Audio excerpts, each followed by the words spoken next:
Estamos de regreso. Ana Revilla, exministra de Justicia, que renunció esta tarde, está en estos momentos en nuestra cabina de radio. Lo escuchamos. Está pasando esta noche aquí en Conexión, Renato, porque como ya lo habíamos anunciado, la exministra de Justicia, Ana Revilla, está aquí en la cabina. Jaime Chincha también nos acompaña. Jaime, era una entrevista pactada para el programa de Jaime. Así es. Inicialmente, disculpen la irrupción, buenas noches, buenas tardes. Acá estamos además en la multiplataforma. Inicialmente habíamos anunciado ya la presencia de la señora Ana Teresa Revilla para las 9 de la noche y vamos a decir la verdad. La juramentación de ministros se anunció mucho después, a la tarde, y acá estamos. Es decir, vamos a hacer la entrevista aquí. Esto es como, disculpa Renato, disculpa Mabel, como No, por favor, una al contrario. conexión que no está dicha. Algo por el estilo. Bueno. La ministra de Justicia está, la renunciante, la ex ministra de Justicia, Ana Teresa Revilla, está con nosotros. Gracias, exministra, por estar con nosotros. La pregunta es, ¿por qué despidieron al procurador Ramírez? ¿En qué parte se equivocó para que salga una resolución en la que lo cesan, le agradecen por los servicios prestados, pero no explican en ninguna parte de la resolución los motivos? Bueno, eso se lo tienen que preguntar al Procurador General. Yo no tengo ninguna atribución. Yo era antes, hasta el 23 de noviembre, era responsable del Consejo de Defensa del Estado. Y una vez que sale emitido el reglamento del Decreto Supremo del 18-2019, que reglamenta el Decreto Legislativo 1326, me quitaron todas las atribuciones. Y eso y eso ha sido desde el 23 de noviembre. ¿Le significó a usted una posición incómoda? Yo no podía designar procuradores, no podía sacar procuradores, porque normalmente son 400 procuradores en el Estado. Entonces tú tienes una actividad regular. Digamos, usted es la jefa política de los procuradores. Es la relación, los procuradores, a partir de este decreto legislativo y con la entrada en vigencia de este decreto legislativo, es un decreto legislativo del 2017, que no había entrado en vigencia porque se esperaba su reglamento. Cuando yo entré se sacó el reglamento. Entonces, este reglamento se sacó el 23 de noviembre. Entonces, hasta esa fecha yo seguía nombrando procuradores, haciendo cambios en procuradurías, ¿no? Pero luego permaneció en el sector justicia, pero no como podía. Una institución, digamos, adscrita o independiente. Sí, totalmente independiente. Es tan independiente que tiene un consejo directivo. De acuerdo, pero ¿cómo entonces recibió usted la noticia con impresión, del despido del señor Ramírez? Con impresión, con shock, porque yo no estaba enterada. Yo estaba de viaje, estaba en Chanchamayo, regresé, ¿no? Regresé a Lima, como se atrasó el vuelo, llegué como a las 2 de la tarde, llegué al ministerio como a las 4 de la tarde y ahí me informan. Y entonces me informan y entonces inmediatamente llamé a Palacio y le avisé al Premier. Retrocedamos un poco en el tiempo. El señor Ramírez sostiene que cuando los directivos de Odebrecht, los representantes de Odebrecht, quieren contactar al Estado peruano, lo hacen en primer lugar a él y él le avisa a usted. Ese es otro asunto. No, pero digamos es la cronología. Vayamos por orden. A ver, son dos cosas diferentes, porque el procurador Ramírez, el que le quita la atribución es el Consejo Directivo. El procurador Ramírez me pide que... Esto se está cayendo. Sí, por favor, si le podrían arreglar el micrófono. Por favor, el micro, el procurador Ramírez me pide una reunión. A ver, vamos, por favor, continuemos. Me pide una reunión con el ministro Liu. Y es por eso, porque me explica, ¿no?, que había un riesgo del tema que él tenía, que estaba viendo, porque él es el procurador del caso Lavajato. O sea, esa es su responsabilidad. Entonces, ¿cuándo lo contacta él, Ramírez? Él me visita el 23 de diciembre. Va a mi oficina y me explica que necesita comunicarse con el ministro. Entonces, yo lo que hago es, yo no le quería dar el teléfono al ministro porque él es un procurador. Entonces, no me parece correcto decirle, toma su celular. Entonces, lo que debí decirle tal vez es llamarlo a través de las vías regulares del propio ministerio. Pero él fue a explicarme la gravedad del caso, que había un riesgo, que de ir al CIADI. De ir al CIADI, ¿no? Entonces, que él estaba muy preocupado por eso. Entonces, yo me contacto con el ministro y le digo, por favor, comuníquese con el procurador que está preocupado en este tema, ¿no? Pero en esa primera conversación que usted tuvo con el ex procurador Ramírez... Eso fue el 23, en algún momento del día. Él le planteó que quería reunirse con el ministro de Energía y Minas y los representantes de Odebrecht. No, él lo que me dijo es que quería una reunión con el ministro, porque el tema de Odebrecht no es un tema de la cartera de justicia, eso es un tema de la cartera del Ministerio de Transportes, el Ministerio de Energía y Minas, tiene otras carteras. A ver, el acuerdo con Odebrecht ha sido supervisado, revisado, refrendado por el Ministerio de Justicia. No, entonces, por la Procuraduría, no por el Ministerio de Justicia. No confundamos. Eso es trabajo de las Procuradurías. Antes de que cambie la ley, el señor Ceballos, cuando fue ministro de Justicia, supervisó el acuerdo. Y él sabía exactamente los términos del acuerdo. Él tenía que refrendarlo. Le reportaban a él cuando hubo todo el revuelo a partir de que no se firme, que se firme. Le estoy hablando del año 2019.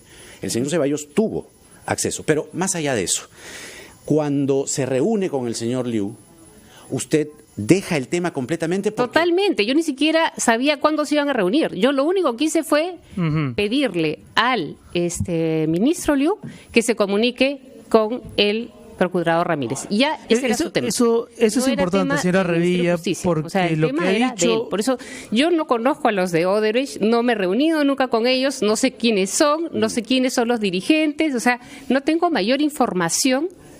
Sí, Renato. Por ejemplo, cuando el ex procurador Jorge... ¿Me escucha, señora Revilla, no? ¿Escucha? No lo escucha. No. Ahora vamos a arreglar eso porque tenemos un problema con el audio. A ver, bueno. Vamos a hacer una pequeña pausa, por favor. ¿Ya? Vamos a hacer una pausa. Está con nosotros la renunciante ministra de Justicia, Ana Teresa Revilla. Hay muchas cosas más que comentar. Por breves minutos nos separamos, regresamos enseguida. 7 de la mañana, un minuto. De la noche. 7 de la mañana, un minuto de la noche, por supuesto. En este estudio está Jaime Chincha. Es una coyuntura bastante especial, como lo habíamos explicado, porque estamos con la exministra de Justicia, Ana Revilla, intentando revisar toda la cronología de los hechos para entender qué fue lo que llevó a su renuncia. Nos quedamos en el 23 de diciembre.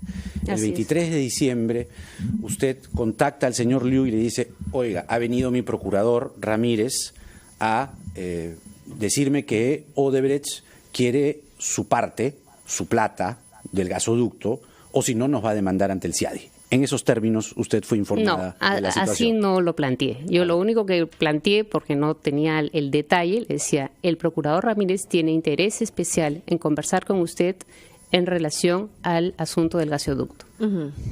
¿Pero en qué términos? O sea, que tiene que ver por parte del problema que tiene los tubos que tienen en la selva para no demandar ante el CIADI, ¿no? O sea, querían evitar que Odebrecht recurra al Tribunal Internacional, ante el CIADI. Pero usted no sabía que en esta reunión iban a intervenir los representantes de Odebrecht.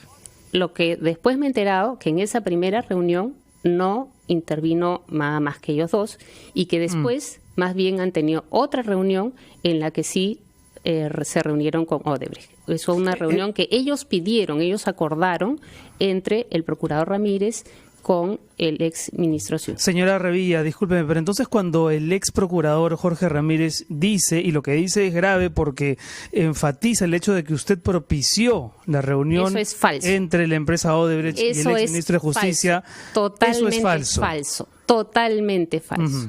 O sea, usted no propició ninguna reunión. Por eso es que estoy acá, por haber hecho una llamada al ex ministro Liu, porque el ex procurador Ramírez me pidió que lo llame porque quería contactarse y explicar para defender los intereses del Estado, obviamente. O sea, acá el tema era cómo defender mejor. Pero yo en ningún momento, porque como le digo, no sé ni siquiera quiénes son los representantes de Odebrecht. ¿Y por qué el ex procurador Ramírez se arriesgaría a hacer una afirmación tan absolutamente distanciada de la verdad, según lo que nos cuenta usted? Lo que pasa, él que debe estar pensando que yo propicié su salida, porque él no se dio cuenta de que efectivamente yo no tengo vela en ese entierro. O sea, yo no puedo hacer nada con la designación o la remoción de los procuradores hoy en día. Pero sí puede levantar la voz en el Consejo de Ministros y decir por qué han sacado un procurador que está... Es que el Consejo de Ministros no lo saca, eso lo saca el Consejo Directivo de la Procuraduría General del Estado, el Consejo Directivo señora Revilla, es el siguiente, que el señor Ramírez ha dicho que usted sabía de la demanda ante el CIADI, que el señor Liu sabía de la demanda ante el CIADI, que la señorita Alba sabía de la demanda ante el CIADI, que el señor Ceballos sabía de la demanda ante el CIADI, que los fiscales sabían de la demanda ante el CIADI. La pregunta es, sabiendo eso, ¿se liberó el pago de Chacya? El pago de Chacya es muy anterior. No, es anterior. Ellos tenían la posibilidad. El pago se hizo hace algunas semanas. ¿Cuándo se desembolsó? Es decir, noviembre debe haber sido. Se tomó la decisión, pero el desembolse fue posterior. En ese interín, ustedes dijeron, oye, guarda. No. El tema del CIADI nos hemos enterado, bueno, personalmente me he enterado cuando el procurador Ramírez, el 23 de diciembre, me informa, mucho después del tema de Chacya. O sea, eso en mi despacho no lo teníamos identificado. Y, por ejemplo, señora Revilla, el hecho de haberse enterado con la antelación con que hoy sabemos del tema del CIADI, ¿no hubo ninguna suerte de deliberación para ver si se transparentaba eso ante la opinión pública, que ha estado muy pendiente de la evolución del vínculo de Odebrecht con el Estado? Lo que pasa es que la defensa del Estado peruano tiene que ser por el organismo encargado de esto, que es una dirección que depende del Ministerio de Economía. Cualquier cosa que uno diga que pueda afectar esa defensa va a afectar al Estado peruano, porque esto es tan delicado como, por ejemplo, cuando uno opina, yo ya no soy autoridad, pero cuando opinan en relación a, por ejemplo, extradiciones de personas, ¿no? Las autoridades tienen que respetar el fuero judicial. Pero no afecta más al Estado peruano que la información luego se dé a conocer a la ciudadanía por otros canales y que quede esta sensación de nos están tomando por tontos a todos. ¿No termina eso afectando más al Estado? No, al Estado peruano, a los intereses económicos del Estado peruano, a la defensa que tiene que hacer el estudio de abogados contratado por el Estado peruano, le beneficia que esto se maneja técnicamente por este organismo que depende del Ministerio de Economía. De acuerdo. Y entonces, esta reunión que finalmente se da entre el exministro de Energía y Minas y los representantes de Odebrecht tenían que reunirse, porque el mismo exministro ha dicho que en un momento del diálogo él se siente incómodo y dice, oigan, estas no son las instancias, vayan a otras instancias. Claro. ¿Cuál es la responsabilidad ahí del ex procurador? Claro, yo no sé por qué la propició él, tal vez por desconocimiento, no tengo información. Habría que preguntarle a él directamente, porque, como le digo, la única acción que yo he tenido con el procurador Ramírez es facilitarle el contacto con el ex ministro. No he hecho ninguna conexión con la empresa. Ustedes son un colegiado, el Poder Ejecutivo es un colegiado, el Consejo de Ministros es un colegiado. La sensación que queda es que se mantuvo en secreto la demanda ante el CIADI, tanto así que en las reuniones lo que ellos pedían, los de Odebrecht, era poder llegar a un acuerdo para que se relicite el gasoducto. Pero ese es un tema directamente de ese ministerio. Eso no tiene nada que ver con el hablando del Estado peruano. Eso tiene que ver. Estoy hablando del Estado peruano. Eso tiene que ver el que se defiende en los casos con dijo todo lo que estaba haciendo y al final todos tenemos caras de sorprendidos. ¿Se da cuenta? Tenemos al final pero todos caras eso de sorprendidos. No corresponde a la cartera de justicia. A ver, pero ese no es tema del Ministerio de Justicia. Para poder plantear bien la situación, cuando se da esta reunión entre el ex procurador y el ex ministro y esta incomodidad surge del ex ministro. Disculpa. Vamos en la plataforma de televisión inmediatamente a Quién tiene la razón, porque ahí está el ex procurador Jorge Ramírez. Nosotros seguimos aquí en la radio. Disculpa, dale.